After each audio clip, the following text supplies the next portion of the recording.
आगे बढ़ेंगे। Israel Hamas के बीच युद्ध विराम के बीच एक बार फिर भीषण जंग जारी है। हमास ने चेतावनी दी है कि 7 अक्टूबर के नरसंहार से भी बड़ा हमला होगा।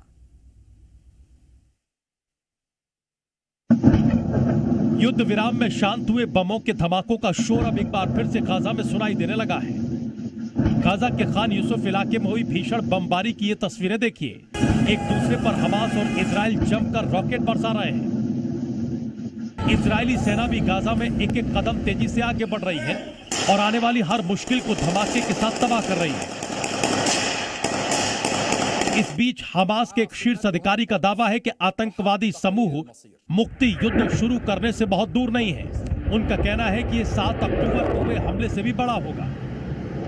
उधर इजराइल के वेस्ट बैंक इलाके में हो रही हिंसा इजरायली सेना को अलग परेशान कर रही है। दरअसल वेस्ट बैंक में एक न्यूज चैनल का आरोप है कि इजरायली सेना ने छापेमारी के दौरान एक कार में 2 फिलिस्तीनियों की हत्या कर दी और 2 अन्य को हिरासत में ले लिया।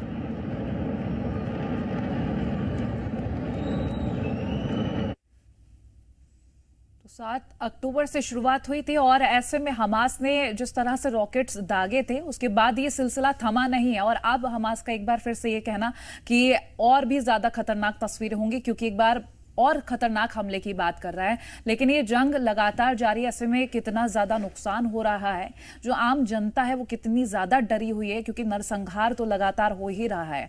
अब देखना ये होगा कि क्या और कुछ रहता है, क्योंकि एक तरफ तो रूस और यूक्रेन का युद्ध देख ही रहते हैं, अब ये भी इजराइल और हमास की जंग भी लगातार जारी ही है।